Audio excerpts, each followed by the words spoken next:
Hi, I'm Lori Jones, President and CEO of Avasec Communications and host of StrategyCast. Join me and my guests, innovators, disruptors, and visionaries, as we explore bold and brave marketing strategies that help you transform, scale, and grow your brand. I am joined today by Kathy Guzmán Galloway, founder and CEO of Clarity Wizard and a whiz in brand positioning for consumer packaged goods. Our conversation is all about mastering the importance of positioning and brand differentiation, the future of marketing with AI, and balancing strategy and tactics. Kathy will share actionable insights on leveraging customer data, evolving positioning strategies, and understanding psychographic profiles to truly connect with your audience. If you're looking to stay ahead in your market and make smart, strategic moves, you won't want to miss this episode. And don't forget to check out the most recent issue of the StrategyCast newsletter on StrategyCast.com.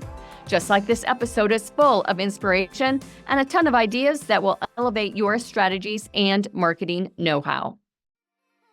A competitive edge starts with strategy, and strategy starts with knowing how to develop one. StrategyCast is a leading marketing podcast that serves up strategic insights, trends, and tips to help separate your business from the pack. Tune in weekly as host Lori Jones interviews bold marketing leaders who have priceless wisdom and are willing to share. Each episode explores cutting-edge approaches that have proven instrumental in transforming brands into industry trailblazers.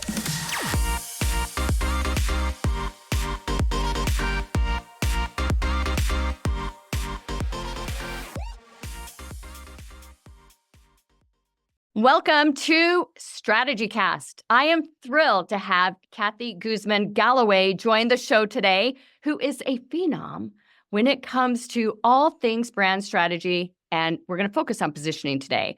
Welcome to the show. Thank you so much. I'm excited to be here with you, Lori. I tell you, I'm so excited to have you on the show. We were talking pre-show. Positioning is one of my very, very, very, very favorite things to talk about. And we're really going to dive in today on where most brands get strategy wrong. Because if we understand ultimately what we're not doing right, then we can always move to what it is to do things right. And you're going to provide us a lot of clarity on the topic today. Before we get there, tell us a little bit more about yourself and your background. Absolutely. I'm Kathy Guzmán Galloway, and I am the founder and CEO at the Clarity Wizard. I am the head wizard, and we are brand positioning experts. I've been in the CPG industry, consumer packaged goods, for over 20 years now. And I absolutely love positioning myself. I think what I love about CPG in particular is that on any given day, a consumer is touching 10 to 30 consumer products, and I get the opportunity to work with brands to make people happy, to give people the things that they need on a daily basis. And positioning is at the core of that. It's a lot about understanding what people need and being able to deliver it. And so I love talking about it. I love working on it. I'm glad to be here to talk to you about it. Well, I'm thrilled to have you, and we're going to talk about some of those projects throughout the show today. What does our audience need to know about truly what positioning is and what it is not? Yes, in the most simplest of forms, positioning is who it is that you are talking to, what it is you are saying to them, and why it is that they should care. Mm-hmm. And in that simplest of ways, it really is applicable to just about everything in life. Whether you're talking to your spouse, whether you're talking to a boss or a client or your teenager, as I do, or you're trying to get something sold on Facebook Marketplace, wherever you may be, positioning is a core component of what we are doing day to day. It becomes trickier when you're in business because you don't have the luxury of redos and makeovers. And that first, second, and third impression with consumers is so important. And so getting very, very tight on who the person is extremely tight on what it is you're offering them and how that looks in relation to the rest of their options. And then why they should care is really about the combination of those two. Why should they care? Because of who they are and what you offer is how really you're solving the problem for them. And that's really what positioning is. Yeah, and even in a lot of the strategic work that we do, what we're finding, what we're uncovering as we're going through an analysis on where the brand might sit. I mean, it's always easier if it's a launch of something new, if they're in problem market fit, right? Mm-hmm. Of something brand new. But if it is something that is existing, what we typically find as an agency is the why they should care is where they get it all wrong. And in part, it's because, I mean, there might be some audience issues, so on as product issues, but in part, it's because they go to market without any kind of differentiation strategy as a part of their positioning in the marketplace. The sea of sameness, as tried as it sound, comes to play. In CPG, it's, a whole shelf with a lot of competitors. And how are you going to look and feel different? What is the emotive component of once someone sees that on the shelf? What is their, emotional reaction? And then ultimately, what is the behavior that we all want to exist, which is buy me. Talk to us a little bit about the importance of differentiation with all those things combined. Well, differentiation is the name of the game. You talked a minute ago just there about the behavior that we're asking of someone. And at the end of the day, no matter what you're selling, you're actually asking for a change in behavior. Do something you weren't doing before or change the thing that you are doing. And no matter what you're asking them to do, whatever this new behavior is, that's a tall task. That's a tall thing to ask someone, even of ourselves. Think of yourself the last time you're trying to change your own behavior. It's difficult to do. And so differentiation is the driving element to creating that change in behavior. And differentiation, what's tricky about it is that it's actually a sum of all the parts. So a key component of differentiation that we would all agree to is that I have something unique that I am offering that another brand doesn't. But there's another side to that, which is how I talk about it and present it in a way that is more relevant to that audience than the way someone else is talking or presenting it. It doesn't always have to be about a functional attribute that is different, but that you are presenting it in a way that they hadn't considered, or that they are going to use it in a new way, or that it fits into their lifestyle, as you mentioned, emotionally, in a way that it doesn't connect to them otherwise. And sometimes that alone can be the key difference. And so, again, differentiation is about the sum of all the parts. And without it, you've done nothing. Yeah, I completely agree. I love that.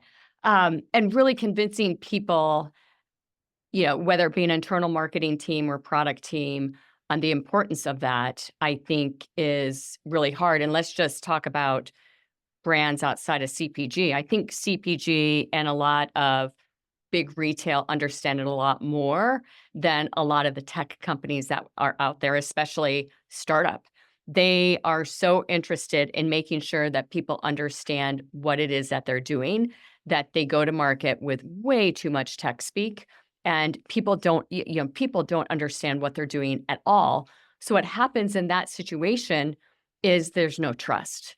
And trust, I was just looking at some stats, 81% of consumers need to trust a brand before they consider buying. Everything that we're talking about combined today is what gets that brand to that authority and trustful position. Yeah, what's so interesting about this idea of trust is that in CPG, where yes, they've really optimized how to connect with an individual and a consumer and really have changed what positioning means, but they're also playing a game of very small dollar rings in the context of what may be in tech and in other industries, much higher dollar rings. And so the need for trust is lower, Because what is it that I'm going to lose $4? Okay, no big deal. Let me try it. Let's see what happens and then move on. But you're asking me to subscribe to something for $20 a month or to buy a piece of software that costs $2,000.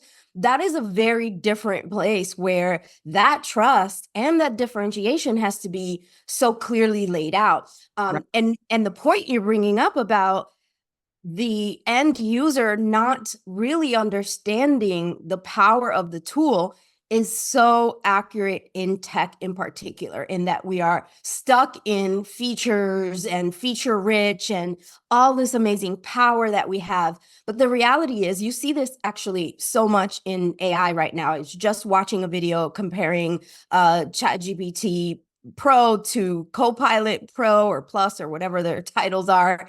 And those videos where individuals are reviewing technology are often way better than the brands themselves at showing what this thing can do in a way that an end user can really absorb it. Because the And brand is too that's the close to it. trick. Yeah. Yeah, exactly. Which is ultimately the trick is, yes, that's great that you can create this amazing statistical analysis, but guess what? I don't even know how to start that. So Yeah. we got to just start at the beginning, and really, this is where the understanding of the audience makes all the difference. It's not enough to say, well, people need data, access to data. No, how are they using it? How will they engage with it so that I know how to speak to them in their context and be more effective at that. So let's stay on audience for a second, because you share something quite often when you're developing the audience profiles, that is, throw away the description of ideal audiences. The paradigm shift is from generic to meaningful. Explain that to us. Yeah, it's a descriptor I use called throwaway descriptions. So throwaway descriptions are very basic and generic descriptors of your audience. So you might say, I'm targeting millennial moms. I am targeting white males in the Midwest. I am targeting affluent teens. That means nothing, because those audiences are broad enough that there's a lot of differences between them, even within that bucket. And it doesn't really tell me why that person is more likely to want your product. Why they should care. Yeah, why should they care? Exactly, right? What I really want to know is, what are the drivers, the motivators behind them, the ideal audience, which, by the way, I define the ideal audience as the person who you have to say the minimum amount about your product and they're immediately ready to buy. Right. That's the measure that we're going for. And somebody who, they'll see your ad on whatever Instagram, they're going to click the ad, they're going to immediately go and put the product into the shopping cart, and they're immediately going to click buy and have that thing shipped. And within 3 minutes, they've bought your product. That's your ideal audience. And what makes them your ideal audience is really more about who they are psychographically rather than demographically. And this all really started, I talk about what happened with the millennial effect. I'm sure you're familiar with it, where millennials came around, everybody's saying, we're targeting millennials, we're targeting millennials. It means nothing. The millennials brought a new way of thinking about work and life and healthfulness that has now been adopted by all the other generations.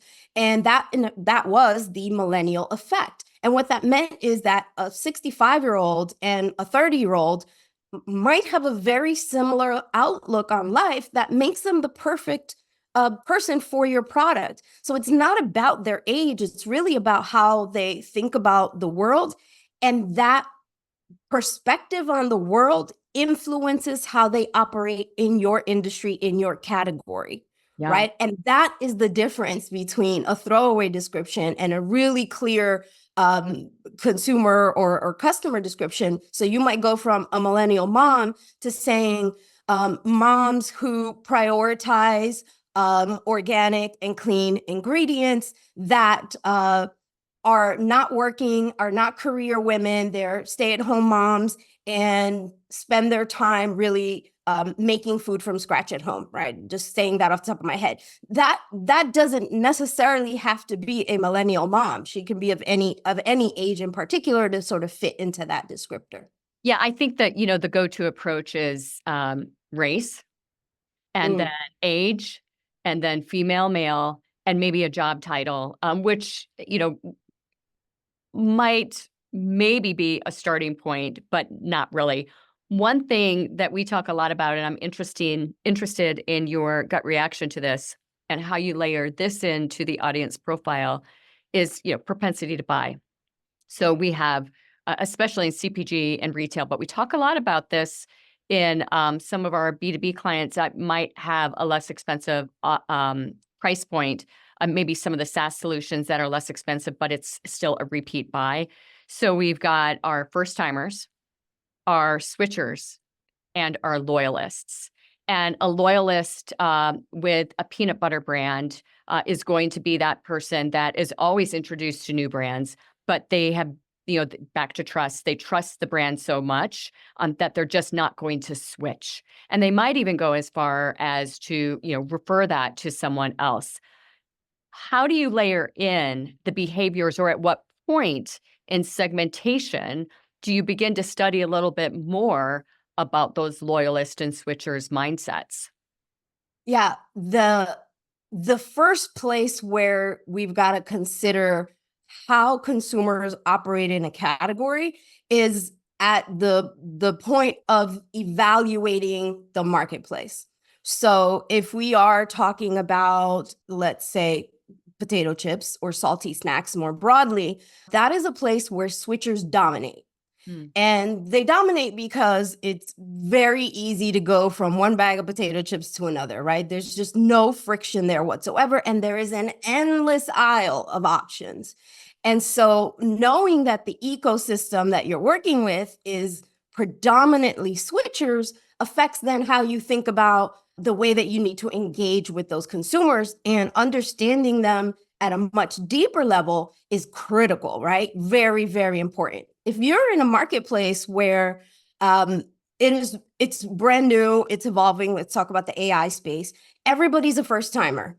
Everybody is a first timer, and all consumers are uneducated. That's a very different way to think about that consumer. And there, what we need to learn about is not so much the way that in potato chips, I might want to understand how are they using them day to day. They're engaging with this product. What do they already know? What do they wish they had? Here we're talking about adding value. Whereas in the AI space, where we are first timers, that's a lot about education and meeting consumers where they are and Right. not going above and beyond.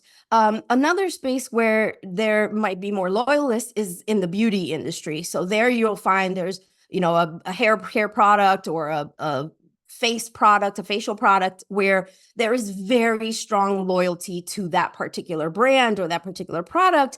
In which case, now we need to understand a lot more about the competitor and how the consumer engages with that competitor in order to understand where the consumer is. In all three of these examples, it all is the same exact work, which is, what do I need to know about this audience? What do I need to know about how they operate in this space, what they know, what they don't know, what they want, what they don't even know they want, or they don't even know they need, and then how they're able to, because of their level of education or even engagement in the space, willing to accept or absorb information that I'm going to give them. What are the right words, the right cadence, the right imagery that's going to break through to get to them? So the work is the same.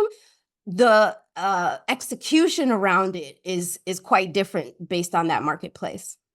And not to open up Pandora's box here, but I'm going to. One thing that, you just illustrate the point with switchers, why product development is so important. Take a look at Lay's and all the different flavors. If you are a loyalist to a Kellogg's or a Lay's, and you know that you like, it's your brand loyalty coming out, then you're more likely to stay with a Lay's brand and try all those different flavors that they have in market right now or will launch.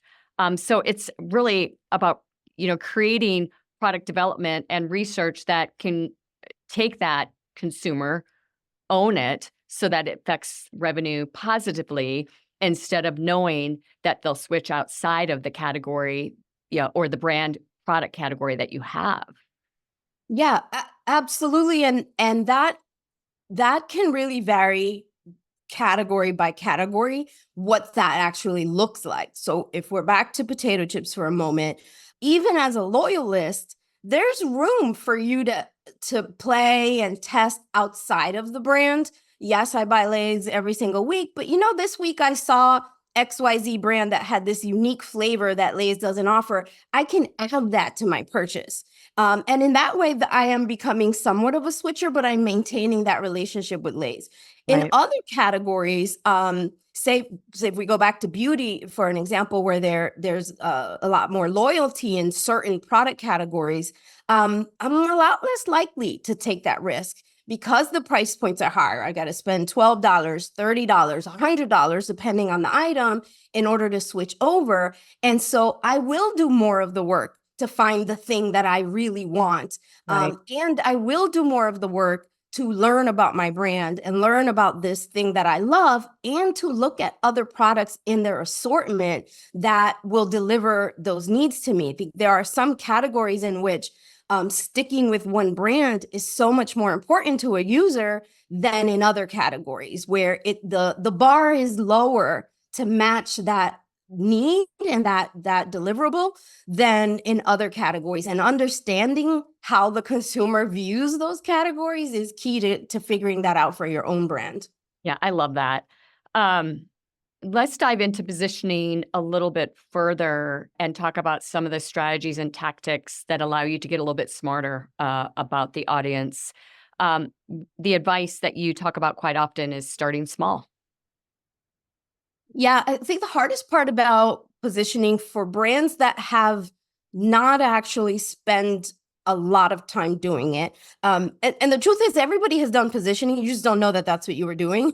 And maybe you didn't articulate it in a more traditional format, but everyone's done Good it. And if point. you haven't, actually the consumer did it for you already, or the retailer did, or the marketplace did. You already have a position. You just don't know what that is.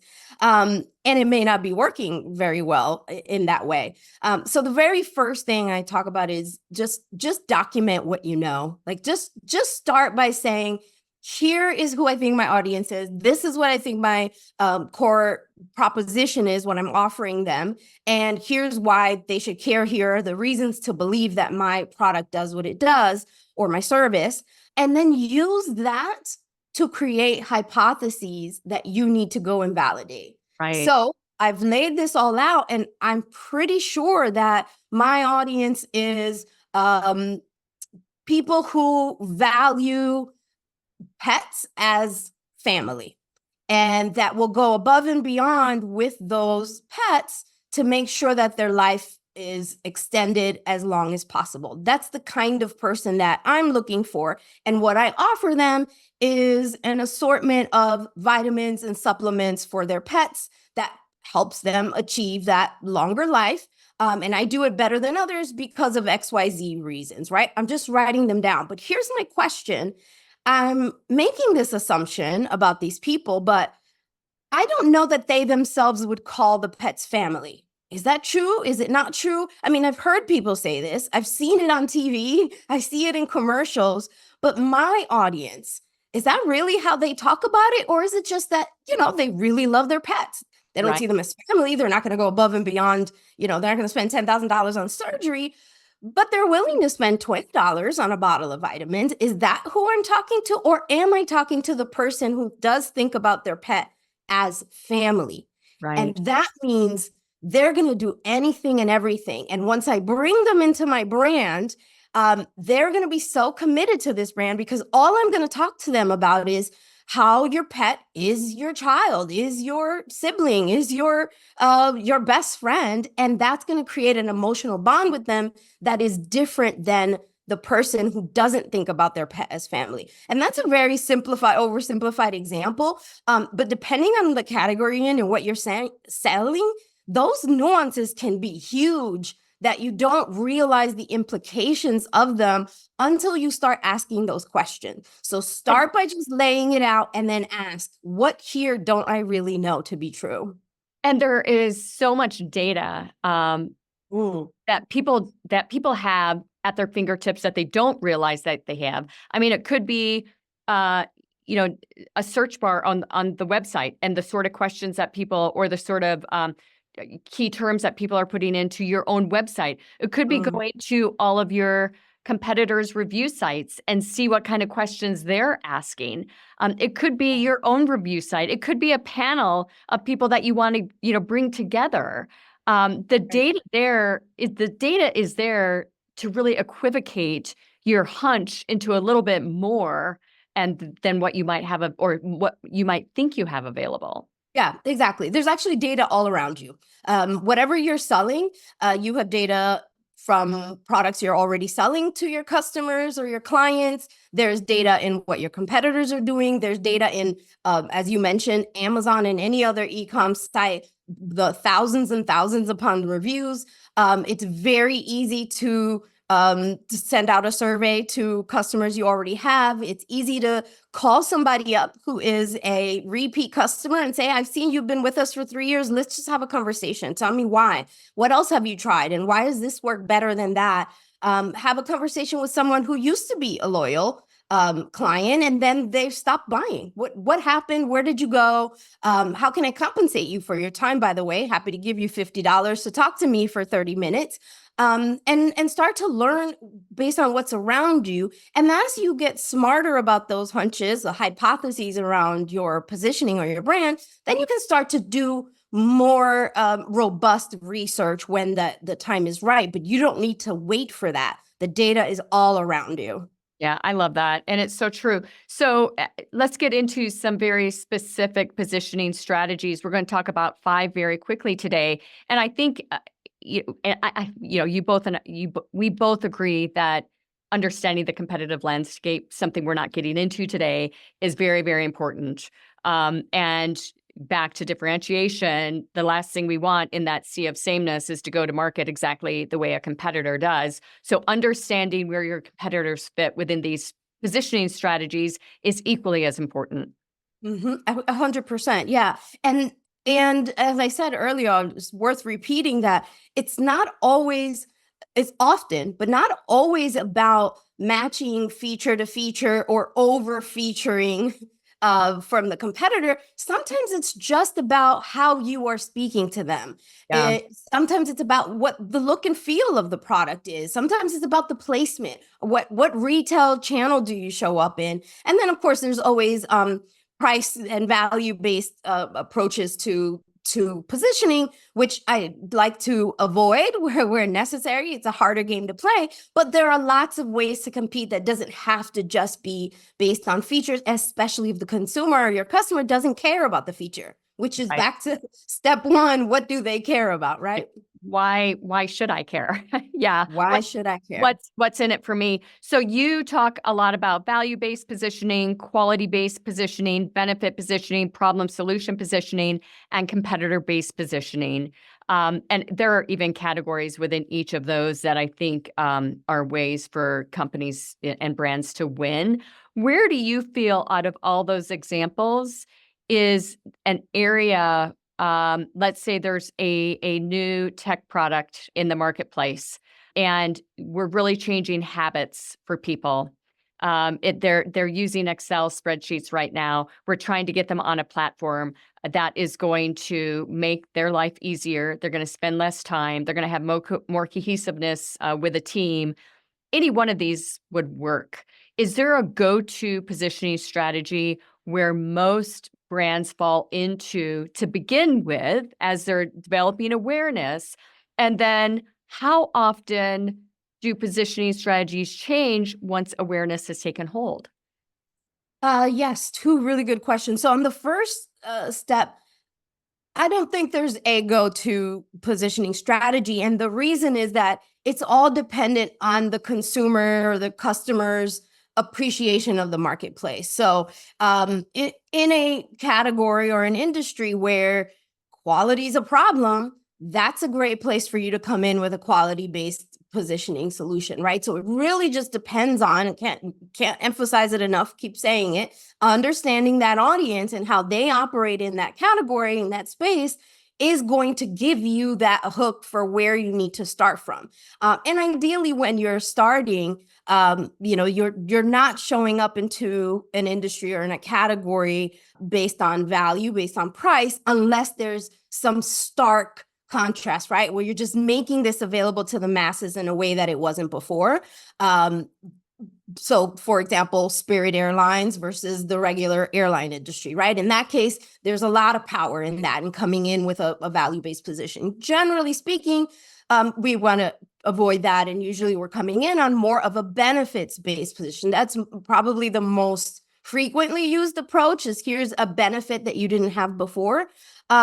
And your second question. Yeah. And the second part of that question is how ultimately, do brands find themselves changing positioning? Yeah, actually, positioning is constantly in flux. And by constantly, I don't mean day to day. I actually mean as consumers change, right? So as the category, the industry evolves, new entrants come in, there's new technologies, whether it's literally tech or even in food, beverage, beauty, wherever you are, there's new technology being developed. There's new ways of people communicating about the products that they offer. And then there are new things that consumers want to avoid. There are the things I want to add, but there's also things I want to avoid. That is always evolving positioning. So I have a client, it's a 180-year-old brand, and we spent all last year working on positioning. And actually, I worked on their positioning 5 years before that. And the reason is that consumers are always changing. So it may be that you need to evolve your brand in order to deliver to those needs, but it might just be that we just need to talk a little differently. Where before we were talking about XYZ, now we need to talk about it as ABC. It's a similar benefit, very similar space. I'm still a leader in the category. It's just the consumer is absorbing it in a different way. Or people are abandoning us and moving away from what this is because it doesn't feel like it fits in anymore. So I need to do product development to match up to where the consumer is, and that will evolve my positioning. So the answer to that is always. You're always supposed to be in the mode of listening and understanding to consumers so that you are able to evolve that positioning as needed. Every year, really, you should be evaluating that every single year. That is such sound advice because I think people believe we're going to build it, we're going to get it out to the market, and then we never have to look at it again.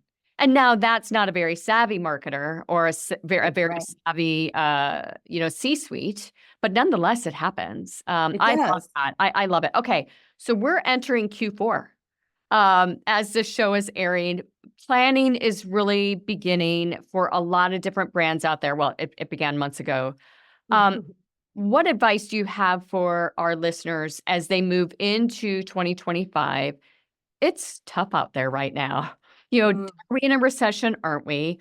Inflation is there no matter what. We're in the middle of a political landscape that's completely polarizing mindsets, hearts, and understanding.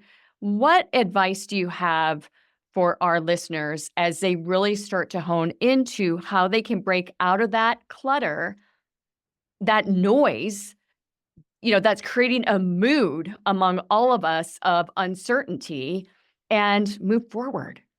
Yeah, that's a great question. And this actually is a perfect time to start to think about how Q4 can protect us or support us in leading into 2025. And the number one thing that I can offer to folks is to go listen to your customer, to your consumer. Spend this Q4. Q4 is always great because you get bonus money. For most businesses, there's leftover budgets, things that didn't get to happen. So here I am sitting on $10,000, $50,000, $100,000 of excess budget. What do I do with it? There's nothing better you could invest your money in at the end of the year than learning more about your audience. Even if you don't have a specific question, which I would venture to guess everyone has a specific question, but even if you don't, just spending time with them in a sort of immersive capacity is game changing. So this is one of the things I do for clients is we do a day or up to 3 days of an immersive experience where you're just really trying to understand the world through the lens of your consumer or your customer, to see what comes. There are insights there you wouldn't even know to go look for unless you're spending that time with them. Another way to do that is to do a deep dive on competitive analysis. When I do competitive analysis, I make sure to do it from the eyes of a consumer. A lot of times when we're doing competitive analysis, we're looking at it from the business perspective. So you've got these like grids and it has, here are their features and here's the price point and here's what their channels are. That's good and great. What is the consumer seeing? Your particular audience, your ideal audience, if they were going to do an assessment of their options in the marketplace, how would they do it? How would they categorize the competitors? How would they highlight which features and benefits are more important? How would they think about where they go find them and how they use them? Do it through the lens of the consumer or the customer, to get a very different perspective. And then maybe the third thing that I would encourage them to do is just to go back and look at all the data you already have. So we talked about free data that's around you, but there also is often a cemetery of data and research and insights that an organization has collected over the years that you do the study, you read the report, and then it sits there and then you're done. You never see it again. Let's go back to all of that and let's look at what's there that we can still leverage today, or that might prompt us to ask a new question. 3 years ago, we did this and we learned that this particular feature was the most important. Is that still true? Is there something different about that? Or how have people changed the way they use that particular feature or evaluate that feature? Let's ask new questions and use that Q4 to start getting smarter about that. And a great time, I think maybe we talk about this next, a good time to start thinking about 2025 and what that learning plan might look like. Right. Yeah, we're going to talk about the learning plan, which is going to be a gift for all of you. Before we get there, I was reading a story from Social Media Strategy Summit, where they had a bunch of speakers. I believe Whole Foods may have been there speaking. This was a follow-up story that they did. And leveraging AI, I think, is a key part of what you're talking about. And Whole Foods utilized AI to analyze shopping activity, identify patterns, and predict future behaviors as they move into each year. And what the initiative allowed them to do is open up the doors for more very, very personalized marketing. So if a customer regularly buys pasta, basil, and tinned tomatoes, the retailer could serve them a promo code for other related Italian ingredients. So staying with CPG for a second and taking a look at buyer behavior, and I mean, competitive landscape fits right into that mix there of goodness as well. That is where I think leveraging AI becomes just a great tool for people. How are you, or how are you educating the brands that you're working with on how to leverage AI as a part of planning or strategy development moving into 2025? I love AI, generative AI in particular, and I heard someone talk about it in a way that really changed how I was thinking about AI and even how I use it. Is this gentleman was being he was being facetious and saying, like, we're all wrong, we're saying it wrong, we're doing it wrong, and in 20 years we're going to look back and we're going to laugh at ourselves for calling it AI, because actually it's not artificial intelligence. All that it is are a bunch of computers that are actually much faster than any other computers we've ever seen at processing information and regurgitating it back in a way that we can understand it. They're not actually smart. But what that meant to me and made me think differently about how I use AI is that it is a tool for speed. Yeah. It's not that I can't get to this information on my own. I mean, Whole Foods has always done some version of that, but it takes a million people and a million hours and a million things to test it and figure out, does it work, doesn't it work? And it's just cumbersome and costly. Well, I don't have to spend all that time now. I can do it much faster. This is how I talk about using generative AI now, is that it is a great tool for just getting you to think more quickly. So if we are writing a positioning statement as an example, and you're struggling with, are these the right words? Or I don't know if I'm saying it the right way, or what are my questions that I can't seem to articulate? That's a great way to use generative AI. To have a conversation with a computer is really what you're doing that can process the information faster than you can. Can you get to it in 6 months' time? Absolutely. But can you do it faster?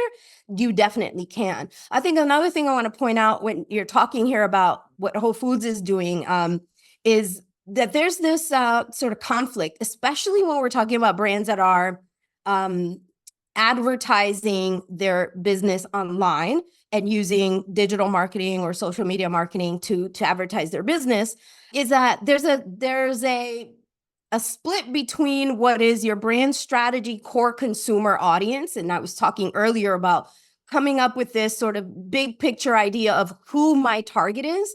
And that is in conflict with the way we do digital marketing or execute tactics, which is very much to the specificity, right? Yes. And I think a lot of brands, particularly when it comes to tech, there's confusion in that.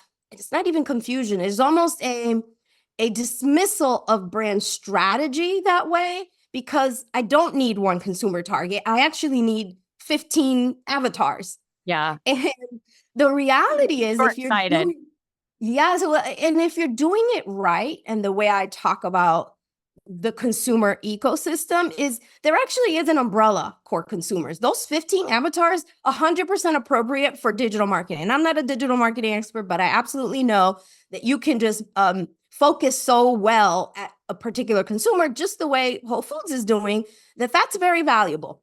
But there has to be a collective umbrella under which all of these people still ladder up to the same type of a person. This is where demographics don't play a role, right? Because this has to be really about psychographics. We all share the same way that we think or we behave. That is true for the Whole Food shopper. There are probably 30 different types of Whole Food shoppers, but guess what all of them are? They're all higher income and more affluent. They prioritize healthy living. They prioritize high quality food. They care about where their food come from. That's not about gender or age or any other demographics. It's really about the way that they live.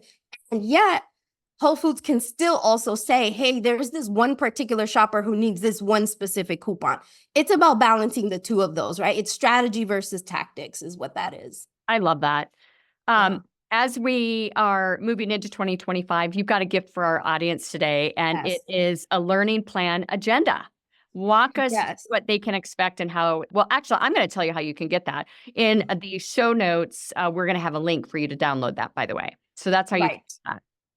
Yes. And so the learning plan agenda is a template. And it comes with a few slides that help you understand how to use it.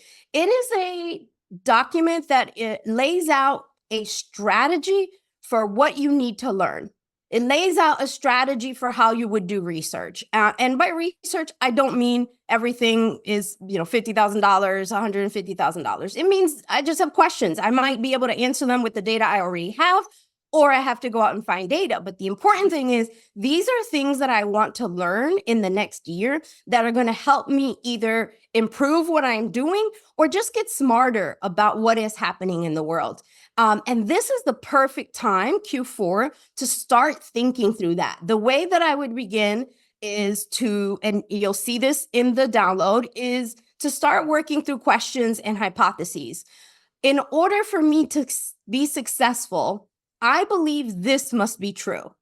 I believe that consumers must be adopting generative AI at a pace of XYZ%.